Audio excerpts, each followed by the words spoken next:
Assalamualaikum warahmatullahi wabarakatuh. Bismillahirrahmanirrahim. Subhanalladzi asra bi 'abdihi lailan minal masjidil haram ilal masjidil aqsa alladzi barakna hawla linurihi min ayatina innahu was-sami'ul basir.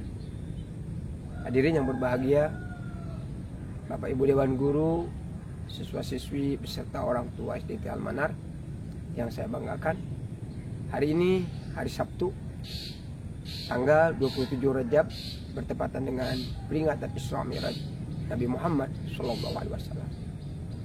Oleh karena itu kita tahu hampir mayoritas muslim seluruh penjuru dunia yang mengatakan cinta kepada Nabi, dia mengadakan peringatan Isra Mi'raj dengan berbagai bentuk, dengan berbagai cara, dan dengan berbagai metode. Hadirin yang berbahagia, kita sudah tahu peringatan Isra Mi'raj apa yang terjadi. Disampaikan para kiai, para mubalik, para khatib, peristiwa Isra Mi'raj yang luar biasa. Akan tetapi di pagi hari ini saya akan menyampaikan satu hikmah dari kejadian peringatan Isra Mi'raj. Yang mana satu hikmah ini ketika kita laksanakan, kita amalkan, akan menjadi wasilah kita, akan menjadi jalan kita menjadi orang yang selamat dunia sampai juga akhirat. Apa itu?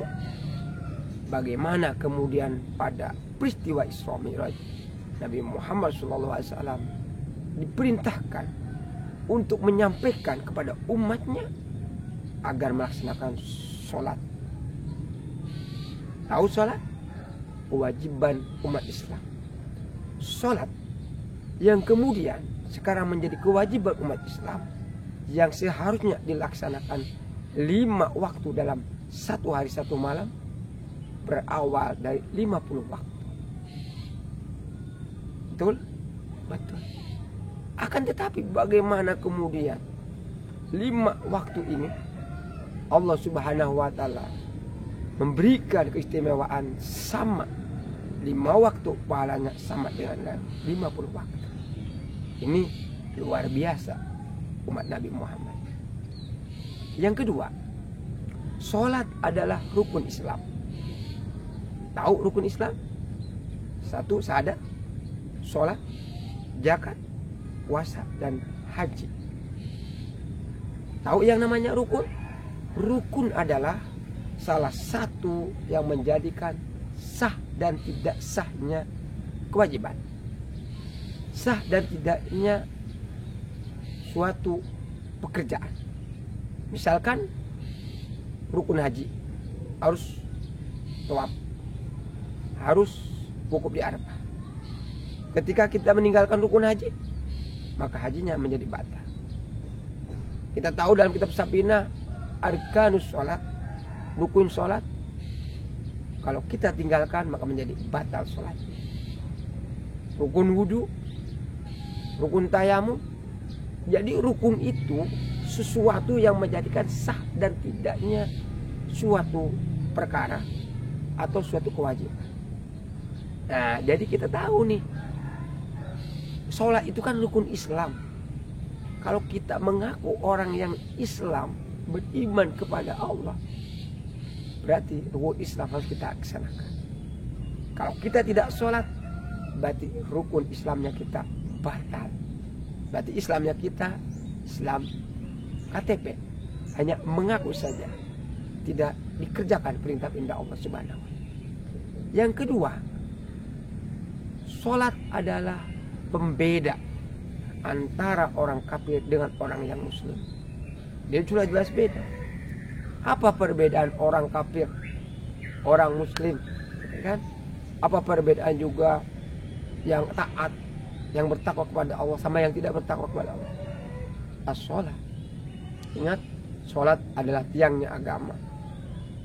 Dan selanjutnya, karena pentingnya, karena wajibnya sholat ini, hadirin, perlu kita ketahui, Allah Subhanahu wa Ta'ala mengingatkan kita dalam Quran yang jumlahnya 114 surat, 30 juz, jumlah total 27 ayat Allah mengingatkan kepada kita.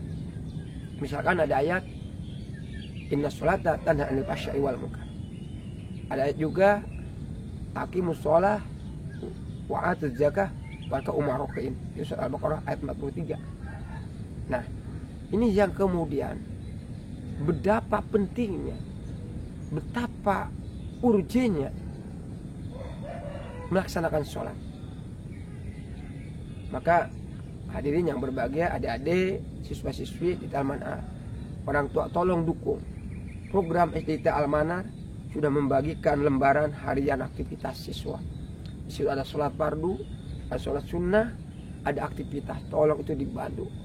Jangan sampai orang tua ketakutan anak tidak bisa baca, takut anak tidak pintar sekolah, takut tidak bisa menghitung. Tapi kita harus lebih takut ketika anak kita tidak mau melaksanakan sholat. Ingat, sholat adalah kewajiban. Ketika wajib ditinggal, maka kita menjadi dosa. Selanjutnya, hadirin dan adik-adik siswa-siswi SDT Almanar yang Bapak banggakan, saking karena terlalu wajibnya sholat, Allah Subhanahu wa Ta'ala melalui ayatnya, melalui kitab fikih, para kiai kita, para ahli kitab, bagaimana kemudian sholat itu tetap harus dilaksanakan dalam posisi dan situasi apapun. Misalkan kita sholat dalam perjalanan, katakan ada sholat qashar, ada sholat jamak takdim, jamak takhir, itu untuk memberikan keringanan. Karena wajibnya sholat, maka harus dilaksanakan. Bahkan ada sholat dihormati waktu. Sholat menghormat waktu ketika dalam perjalanan, apalagi di pesawat atau lagi di mana. Itu karena pentingnya, hati-hati ini. Perlu kita catat Bapak Ibu semua, adik-adik. Nah, karena pentingnya sholat. Sholat boleh dilakukan di dalam pesawat. Bersuci dengan bertayamum, tidak usah dengan air wudhu karena jauh, gitu kan? Karena tidak ada. Kemudian cara pun sholat juga boleh dilakukan dengan hal yang berbeda-beda cara sholat.